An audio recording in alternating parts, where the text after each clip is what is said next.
जब यहाँ पे आए थे तो कितना नॉलेज था आपको? हमको नॉलेज तो ट्रेड के बारे में हमको 1% नॉलेज नहीं था। को लगा कि इस सब में कुछ है नहीं, चलते हैं। सुबह में क्लास जाते थे, फिर शाम को जब क्लास 12 बजे आते थे तो लाइब्रेरी हम चले जाते थे पढ़ने। उस समय हमको ट्रेड का 1% जानकारी नहीं था। हमको तो लिस्ट स्टील रूल का लिस्ट काउंट भी नहीं मालूम था। उस समय सब लड़का हंस दिया था कि इसको लिस्ट काउंट नहीं मालूम है, सब ताकने लगा। पटना जब वापस आए तो क्या सोच के आए थे कि अब की बार में फतह कर लेना है? अब की बार जब तक होगा नहीं तब तक हम जइबे नहीं करेंगे। तो ईजीवे के नोट्स से ही सारा था? नोट से सारा था। देखिए 4-5 क्वेश्चन तो अलग से बुक को पढ़ना पड़ेगा। उस समय बाकी जिस समय रिजल्ट आया हमको यकीन नहीं होता कि हमारे है ना, 2-3 बार उसको चेक किए तब बोले तब थोड़ा घरे जाना है। इसकी इस तैयारी के दौरान में कौन कौन से दिक्कतों का सामना करना पड़ा? दिक्कत तो बहुत हुआ है सर। छोटा सा कहानी हम ये भी सुने हैं कि आप पैसा का इतना प्रॉब्लम आया कि आप लाइब्रेरी में भी 4 घंटा समय दे रहे थे। लाइब्रेरी के जो रिसेप्शन वाला काम था वो भी कर रहे थे। प्लस नंबर दिखाना था कितना नंबर आया था। पहले जब हम टेस्ट मारे थे तो मेरा 25 नंबर आया था, फाइल का मारे थे। तो अब कितना था? अब तो कोई में 45 ऊपर रहेगा। नमस्कार, मैं अभिषेक राज, सक्सेस स्टोरी में आप सभी का हम स्वागत कर रहे हैं। दोस्तों, इजी वे कोचिंग के छात्र सनोज यादव मेरे साथ बैठे हुए हैं। इन्होंने NPCIL में सफलता हासिल किया है और इनकी संघर्ष बहुत ही सुनने योग्य है। अगर आप इस संघर्ष की कहानी सुनते हैं तो बहुत सारा मोटिवेशन मिलेगा। और खासकर जो बच्चे ITI कर रहे हैं, एक बार इस वीडियो को पूरा देखिएगा। सनोज कुमार का भी एज जो है अभी 20 साल है। ये लगभग 18 साल के आसपास इन्होंने ITI करके ईजीवे कोचिंग ज्वाइन किया था। बाकी इनसे हम जानेंगे बहुत सारी चीजें। चैनल पर नहीं तो सब्सक्राइब जरूर कर लीजिएगा। तो सनोज जी, स्वागत है आपका। Thank you sir. अपने बारे में बताइए। सबसे पहले आप अपने बारे में बताइए और मैट्रिक कब पास किए थे, कितना नंबर था ये बताइए। मेरा नाम सनोज कुमार यादव है। मैं बलिया से हूँ, यूपी में। यूपी बलिया से है। मैट्रिक कब पास किए थे? मैं मैट्रिक 2018 में पास किए थे। कितना नंबर था? मेरा नंबर था 61.5 था। 61% था। कौन सा बोर्ड था? यूपी बोर्ड था। हिंदी मीडियम से थे? जी सर, हिंदी मीडियम से थे। ओके। मैथ में कितना नंबर था? मैथ में था मेरा सर 53 था। 53 था। पढ़ने में कैसे मानते थे आप अपने आप को? हम एक मिडिल मतलब मिनिमम एवरेज में मानते थे। ओके। अब हम बिल्कुल शुरू से हम कहानी जानना चाहेंगे, तब शुरुआत से बताइए। मैट्रिक के बाद आप क्या किए? मैट्रिक के बाद मैं इंटर किया। कौन सा सब्जेक्ट से? साइंस से किए थे। साइंस से। और इंटर करने के बाद फिर क्या किया? इंटर के करने के बाद मैं ITI किया। हाँ, आप रुकिए। ITI किया। तो ITI करने के लिए कौन सलाह दिया? क्यों ITI किए? मेरे ITI करने के लिए मेरे चाचा जी सलाह दिए थे कि ITI कर लो, हम तो BA कर चुके हैं, कोई फायदा नहीं है, आप ITI कर लीजिए, आपका अच्छा होगा। हम उसी समय जाके के एडमिशन ITI में ले लिए। तो ITI में जाकर एडमिशन लिए तो फिटर से ही क्यों लिए? मैं फिटर से लिए, थोड़ा उस समय कोई जानकारी नहीं था कि फिटर से इलेक्ट्रीशियन से बोला फिटर्स कर देते, हम बोले फिटर्स कर दीजिए। अच्छा, मतलब कॉलेज वाला बोला वो कर लिए। प्राइवेट था या गवर्नमेंट? प्राइवेट था। प्राइवेट था। कितना पैसा लगा था? उस समय हमको लगा था 2 साल में 30,000 रुपये लगा था। तो ठीक है, जब ITI कर रहे थे तो आपके दिमाग में क्या चला था? मतलब किस उद्देश्य से ITI कर रहे थे? आपको प्राइवेट, सरकारी कंपनी, मतलब क्या था उस समय? हमको 2 उद्देश्य था सर। पहला उद्देश्य था कि रेलवे में देखेंगे, दूसरा था कि नहीं होगा तो प्राइवेट जॉब करेंगे। प्राइवेट जॉब करेंगे। तो ITI जब कर रहे थे तो ITI में गवर्नमेंट जॉब कहाँ मिलेगा, कैसे मिलेगा, सब चीज की जानकारी कैसे, कब मालूम चला आपको? हमको जिस समय एडमिशन लिए थे तो 3-4 महीने गुजरते गया, तो हम सोचे कि चलिए सर्च मारते हैं मोबाइल पे कि ITI के बाद क्या करें। तो सर्च मारे तो एगो आपका वीडियो लगा, उसमें बारकोड के बारे में बताया गया था। तो हम उसको खोले तब आपका चैनल से हमको मालूम चला कि ये सब होता है, कि बार्क होता है, NPCIL होता है, सेल होता है। तो हमको उस समय कुछ नहीं मालूम था, केवल हमको मालूम था कि एयरफोर्स है, नेवी है, रेलवे है, बस हो गया, SSC है। अच्छा, हाँ। इसके अलावा हमको कुछ नहीं मालूम था कि ITI भी सब जॉब है। तो वहां पर देखने के बाद आपको लगा कि अब ITI से हम ये सब चीजों में जाएंगे? जी सर। हमको लगा कि हाँ, इस ITI करने के बाद इस सब में जाएंगे। तो हम सोचे कि क्यों ना हम यही कोचिंग ज्वाइन कर लें। हम जिस समय एडमिशन ITI में लिए थे उसी समय से फोन कभी बीच में कर लेते थे कि क्या। तो उस समय हम सोचे कि ITI कंप्लीट कर लेते हैं, तब हम यही कोचिंग ज्वाइन कर लेते हैं। तो मेरा जिस अभी फाइनल रिजल्ट भी नहीं आया था, उस समय हम ज्वाइन कर लिए थे। 13 अगस्त को हम 2022 में ज्वाइन कर लिए थे ईजीवे। 2022 में 13 अगस्त को आप पटना आ गए थे कोचिंग में? हाँ। क्या एज था उस समय? उस समय मेरा 18 वर्ष था।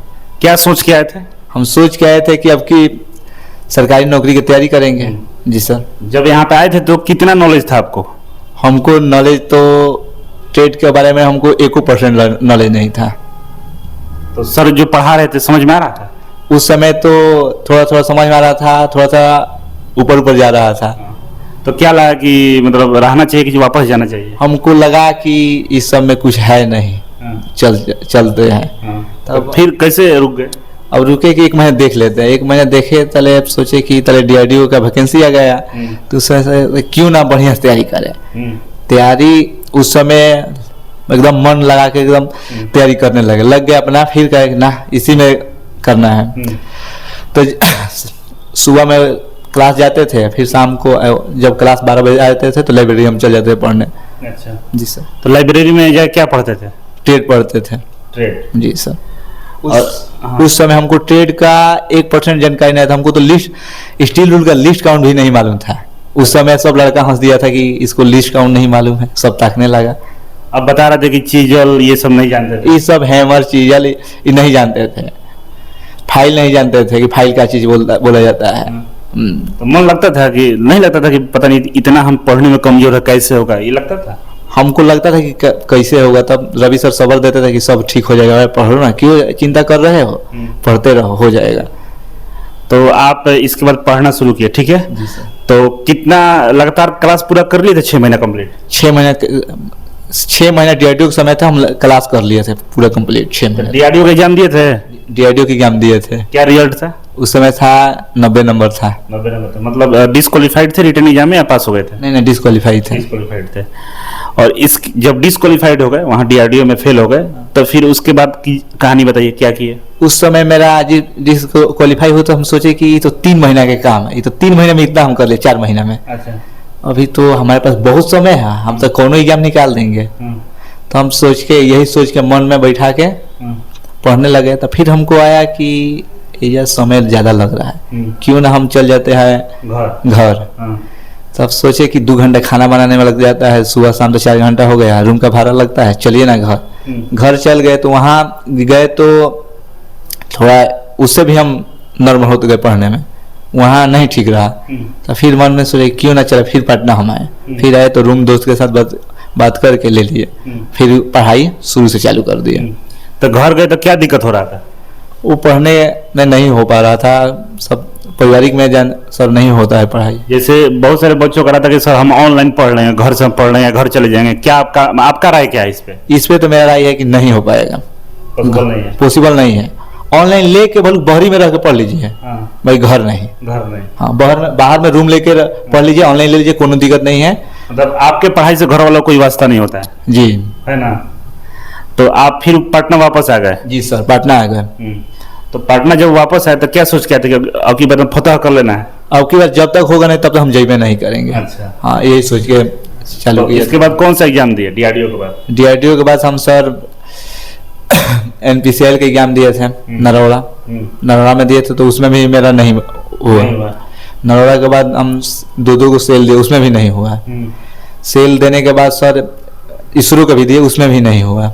बार के दिए, मेरा प्री में छट जाए। अच्छा, इतना सारा चीज दिए नहीं हुआ, इसके बाद भी जिद था कि पटना में रहेंगे? हमको एक बात इससे जिद था कि हम जिस समय बार्क में नॉन टेक में जब क्वालिफाई नहीं को पास किया, तो उस समय हमको ये जिद था कि मेरा ट्रेड तो अच्छा है, ये तो नॉन टेक है, ये तो ऐसे भी पास करिए लेंगे, इसमें थोड़ा हार्ड है, नहीं हुआ ना, कोनो दिक्कत नहीं है, बाकी ट्रेड अच्छा है, कोनो एग्जाम हम निकाल लेंगे। ट्रेड अच्छा कैसे हुआ? मतलब रवि सर इजी वे सब अच्छा कर दिया आपका trade? Easy way Ravi sir ने हमको बहुत ऐसी सहयोग किए हैं। ऐसा हम नहीं सोच रहे थे कि इतना हमारा ट्रेड सही होगा। सही हो गया ट्रेड, जीरो से हीरो हो गए। जीरो से एकदम हमको कुछ नहीं मालूम था, वहां तक पहुंचा। तो इसके बाद इतना फेल हुए, बार्क में भी नहीं हुआ, तो आपको लगा कि हमें टेक्निकल में स्ट्रॉन्ग है, हम रहेंगे, ये प्लानिंग के साथ आप रुके।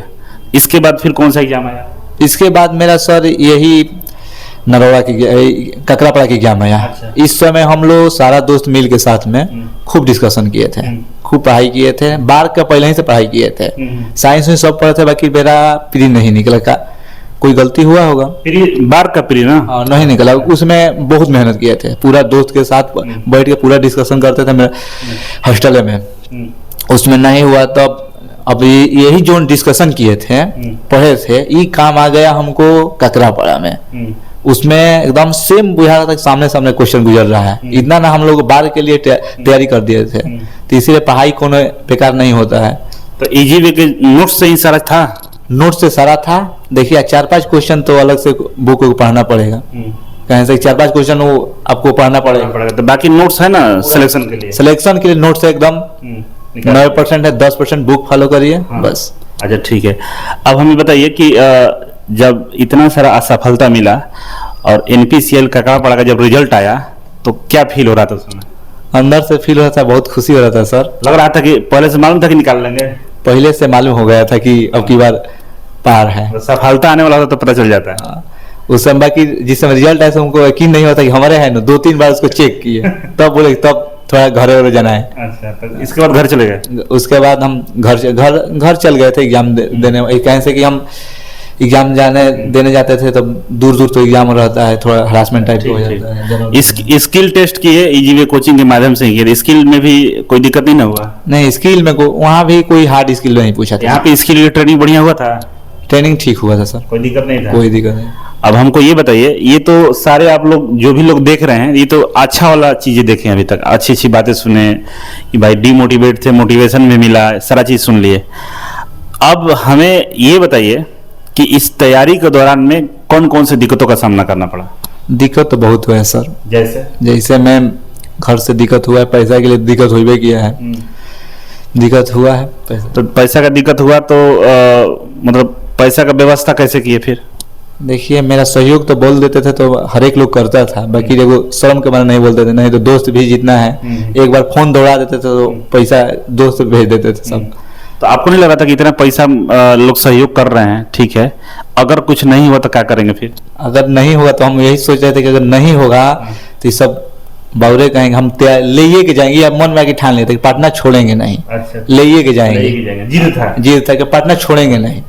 अच्छा, एक छोटा सा कहानी हम ये भी सुने हैं कि आप पैसा का इतना प्रॉब्लम आया कि आप लाइब्रेरी में भी 4 घंटा समय दे रहे थे, लाइब्रेरी के जो रिसेप्शन वाला काम था वो भी कर रहे थे, प्लस में लाइब्रेरी वाला भी आपको बोला कि ठीक है आप पढ़ाई करिए यहाँ पे, तो उसकी कहानी थोड़ा सा बताइए। उस समय सर मेरे पैसा का दिक्कत हो रहा था, तो हम गए लाइब्रेरी में, ऐसे ही दोस्त के माध्यम से गए कि हमको कोई काम मिल जाएगा। तो बोले कि अभी तो नहीं मिलेगा, 10 दिन के बाद आपको बताते हैं। फिर उनको मन में कहा आया, बोला कि सुनो कल से आ जाना है। अच्छा, कल से हम बोले ठीक है हम आ जाएंगे। तो बोले कि 6 से 10 आपको आना है सुबह में। हम कर लिए 6 से 10, ऐसे 1 घंटा लेट भी आते थे हमको नहीं बोलते थे। इतना बढ़िया मतलब सहयोग रहा न। तो क्या पैसा वगैरह क्या देते थे? पैसा खर्चा भर दे देते थे। बता दीजिए बताइए, लोग जानेगा ना कि भाई समझ रहा है ना। 1500 रुपये दे देते थे। देखिए हम ये कहना चाहते हैं कि बहुत सारे लोगों को ये लगता है ना कि भाई विकल्प नहीं है। अगर आप संकल्पित है कि जिद है कि पटना में रुकेंगे, उसके लिए विकल्प आप पैदा कर सकते हैं। उसके लिए भगवान मदद करेगा, आपको ऐसे आदमी से मिलाएगा। बात 1500 की नहीं है, बात है कि वो 1500 रुपए उसमें लिए 15,000 था जो आपके लिए एक बूस्टर के तौर पर काम किया। बात है कि नहीं है? जी सर। बस जिद को पाले रखना है कि भाई सफलता मिलेगा। आज लग रहा है कि कुछ नहीं है जिंदगी में, लेकिन परिवर्तन होगा। ऐसा ही है ना? तो ये फिर हमको थोड़ा ये बताइए कि पढ़ने के दौरान में कभी कभी ऐसा हुआ डिमोटिवेशन कि भाई कुछ हो नहीं रहा है जिंदगी में, चलो छोड़ के चलते हैं? हम सोच रहे थे, डिमोटिवेशन था कि हम कहाँ फंस गए, ये नहीं होगा, अब क्या करेंगे, जाएंगे तो फिर कोई कहीं से बात कर लेते थे दोस्त, लागल रहो ना, आप ही के लिए एग्जाम एक सीट मन में जिद रख लीजिए कि हमारे लिए है, तो फिर लग जाते थे, अपना पढ़ाई करते रहते थे। तो इस जिंदगी में जो सफलता हासिल की है, अपने परिवार में, अपने फैमिली में सबसे ज्यादा क्रेडिट किसको देना चाहेंगे? सबसे तो मम्मी और पापा को देना चाहेंगे। मम्मी या पापा में से चुनना? मम्मी को देना चाहेंगे। क्यों? कैसे? मम्मी हमारे लिए 1 रुपया मतलब रख के हमको ये नहीं होने देते एक दिक्कत की पैसा नहीं है, जो रहता था बोल देते कि बबुआ है इतना रुपया ले जा। मोरल सपोर्ट पूरा देगी बाबू को रहना है। नॉन का भी सपोर्ट था, कहाँ से कि ठीक है, पूरा परिवार का सपोर्ट रहा था, हम ये नहीं बोल रहे हैं, लेकिन मम्मी की मतलब ये था कि भाई बाबू पढ़ना है, हारना नहीं है। मेरा हाँ वो तो है, मैं प्लस में मेरा एक परिवार में मेरा चाचा है, उनका भी बोलते थे कि तैयारी करते रहा हो जाए, जो अभी टीचर हैं, पढ़ाते हैं तो उनका भी मन के तैयारी करते रहो, हो जाएगा, कोनो दिक्कत नहीं है। वो भी सहयोग करते थे कभी कभार। सबसे तो हमको ये गाइडलाइन मिला, हम सरकारी नौकरी का, हम लोग का परिवार में कोई कहती नहीं था सरकारी नौकरी। मेरे एक भाई हैं, बड़का पापा का लड़का, वो हुए सरकारी में, तभी से हम लोग का घर में भटक खुल गया कि हाँ सब लड़का को पढ़ाया जाए, सरकारी हो सकता है, सरकारी हो सकता है। तो उसी समय से पापा भी जान गए कि हो जाएगा, सरकारी हो सकता है, विश्वास किए थे। आप ITI किए थे 30,000 में। हमारे यहाँ एक स्कीम चलता है, आप लोगों को भी बता देते हैं। स्कीम में कि अगर आप मेरे यहाँ से ITI करते हैं EG वे कोचिंग के माध्यम से, तो कोचिंग फ्री रहता है, 2 साल हम लोग पढ़ाएंगे कॉम्पिटेटिव क्लास में और बढ़िया से तैयारी कराएंगे। सही है मार्केट के लिए? ये तो सही है सर। और ये बताइए कि एक सवाल और है कि सेमिनार ज्वाइन किए थे आप? कभी सेमिनार में बैठे हैं? हमारे 2 बार सेमिनार ज्वाइन किए हैं। एक बार डिमोटिवेट हुए थे तो फिर सोचे कि चलिए एक बार और ज्वाइन कर लेते हैं, कुछ तो मिलेगा। देख, सेमिनार से क्या फायदा मिला? सेमिनार से हर एक आपको मालूम चल जाता है कि हर एक जितना सेक्टर है इतना है, यहाँ वैकेंसी आता है, मोटिवेशन मिलता है। जी सर, सेमिनार ज्वाइन करना चाहिए। सेमिनार तो जरूर ज्वाइन करना चाहिए, उसमें मालूम हो जाता है कि हाँ यहाँ है वैकेंसी, क्या करना चाहिए, कैसे प्लानिंग करना चाहिए, ये सब हो जाता है। 8 सितंबर को सेमिनार होने वाला है, क्योंकि देखिए मेरा कैंडिडेट है जो सिलेक्ट है, आज 20 साल का लड़का है। इसके साथ पढ़ने वाले लोग आज भी मुसलमपुर हाट में रगड़ रहे हैं, मतलब तैयारी कर रहे हैं SSC का, पत्रा ने फलना ढिमका बहुत सारा चीज। और ये बच्चा ITI के दम पे आज NPCIL में है, जो भारत के जो एटॉमिक एनर्जी डिपार्टमेंट है उसके एक महारत्न कंपनी की लिस्ट में आती है। और पूरा एकदम स्वर्ग में चल गए हो बाबू, ठीक ना? जाओगे तो पता चलेगा। बाकी गांव में सर ऐसा नहीं होता है, बोलते हैं कि तो लिमिटेड है। और दूसरे से क्या मतलब है? जब उधर से आओगे ना नौकरी करके, जब तुम्हारा रुतबा 10 साल बाद लोग देखेगा ना, तब मालूम चलेगा। क्योंकि गांव में किसको मालूम है कि NPCIL क्या होता है? लेकिन आपको तो पता है, हमको पता है वो चीज क्या है, ठीक है? वो तो हमको थोड़ा सा पढ़ाई के बारे में बताइए, पढ़ते कैसे थे? पढ़ते थे, जिस समय आए थे उस समय से मेरा 2-3 महीना तक हम तो हॉस्टल में रह के पढ़ाई किए थे। तो उस समय उठी जितना नीचे वाला पढ़ता था उसके देखा देखी ये तो हमसे टेस्ट में ज्यादा मार लेगा नंबर, उससे एकदम उससे हम ज्यादा कर सोचते थे कि इससे ज्यादा पढ़ ले। एक बार हम लोग के दोस्त के साथ नीचे वाले के हमको आए थे, जिस समय हमको बुक तो कुछ नहीं था, तो बुक से टेस्ट में जाते मारने में पहले टेस्ट पहले नहीं मिलता था, अब तो पहले सब कोर्स में दे दिया जा रहा है, उसमें उसी समय लॉगिन किया जाता था। कोई 50 नहीं लाता था, जो पढ़ने में ठीक ठाक था तो वही 46-45 पहुंचाता था। तो उस समय हम जो नीचे के था, फीटर के था, उसी के साथ हमको कंपटीशन हो जाता था। तो अपना बुक नहीं देता था, जब मांगता था तो हमको झगड़ा कर लेता था, बुक नहीं देता था। तो उस समय उस हाथा भाई से पढ़ाई बहुत हुआ था। उस समय टेस्ट भी मारना था तो दम पे दिखाना था कितना नंबर आया था। पहले जब हम टेस्ट मारे थे तो मेरा 25 नंबर आया था, फाइल का मारे थे। तो अब कितना था? अब तो कोई में 45 ऊपर रहेगा। अच्छा, और जैसे नोट्स बनाए हैं, सेल्फ नोट्स? हाँ, सेल्फ नोट्स बनाए हैं। PDF से पढ़ना चाहिए कि नोट से पढ़ना चाहिए? देखिए, एक बार तो PDF से जरूर पढ़ना चाहिए। PDF मतलब सर का जो पूरा एक बार पढ़ना चाहिए, पूरा क्वेश्चन लगाना चाहिए। आप जब पूरा सब आपको जानकारी हो जाएगा उसके बाद आपका नोट्स काम आएगा। नोट्स बनाना चाहिए ना? नोट्स बनाना चाहिए, शॉर्ट नोट्स बनाना चाहिए। कहने से कि शॉर्ट नोट्स जिस समय एग्जाम 15 दिन रह गया तो उस समय काम आ जाता है। क्वेश्चन का प्रैक्टिस ज्यादा करना चाहिए, थ्योरी ज्यादा पढ़ना चाहिए? थ्योरी कम पढ़ना चाहिए, क्वेश्चन की ज्यादा प्रैक्टिस करना चाहिए। कितने बार प्रैक्टिस किए होंगे? हम क्वेश्चन का तो प्रैक्टिस बहुत बार कर लिए। सेमिनार में हम बोलते हैं कि 10 बार प्रैक्टिस कर लो नौकरी मिल जाएगा, फॉर्मूला सही है? फॉर्मूला ही सही है। 10 बार से ज्यादा किए? हाँ, थ्योरी थोड़ा आपको मालूम रहना चाहिए। ये नहीं कि केवल थ्योरी पढ़ लिए, बस खाली एक बार पढ़ के छोड़ दिया, क्वेश्चन मार रहा है ऊपर कि हाँ इसका यही है तो यही है, ये नहीं होगा। कंसेप्ट क्लियर रखिए, थ्योरी पढ़िए, शॉर्ट नोट्स बना लीजिए, क्वेश्चन का प्रैक्टिस करिए, जिससे थ्योरी भी याद रहेगा। जी, क्वेश्चन का प्रैक्टिस करिएगा तो थ्योरी भी याद रहेगा। कितने घंटे पढ़ लेते थे दिन भर में? दिन भर वही 10 घंटे पढ़ लेते थे। 10 घंटे। खाना बनाते थे? जी, खाना अपना से बनाते थे। दाल चावल घर से लाते थे या? दाल चावल तेल सब कुछ घर से, यहाँ केवल सब्जी, हरियर सब्जी, गैस भराना बस। चलिए, बहुत अच्छा। बागी बलिया के हैं सोनोज बाबू, और बागी भी हैं। कई बार इनको हम डांटे हैं, इतना डांटे हैं कि शायद दूसरा लड़का होता तो भाग ही जाता, लेकिन जीत था कि चलिए गुरु जी हैं, डांट रहे हैं, कोई बात नहीं, और इसके फायदे के लिए ही डांटते थे। और डांट जो होता है ना, गुरु का आशीर्वाद होता है, ठीक है? वो आशीर्वाद मिला NPCIL में। एक सवाल, आखिरी सवाल है, 2-3 सवाल है आखिरी बस। एक पहला कि ITI करना चाहिए कि नहीं? सर, ITI करना चाहिए। किसको करना चाहिए?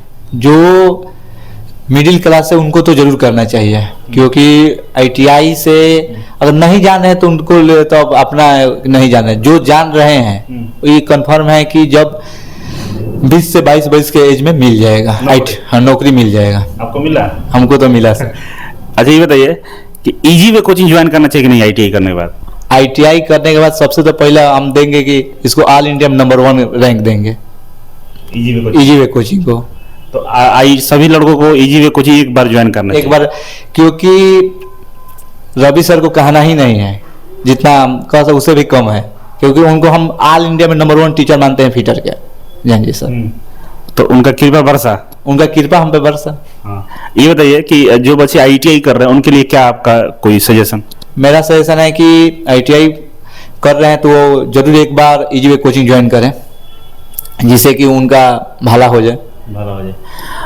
तो चलिए, बाकी आपकी जिंदगी के लिए बहुत सारी शुभकामनाएं, बहुत आगे तक जाइए, और जो समाज में जो पीछे लोग रह गए उनका भी सहयोग करना है ना, और इजी वे का झंडा हमेशा बुलंद रखना है। बहुत सारी शुभकामनाओं के साथ बहुत बहुत धन्यवाद आप लोगों को देखने के लिए। Thank you so much. Thank you sir.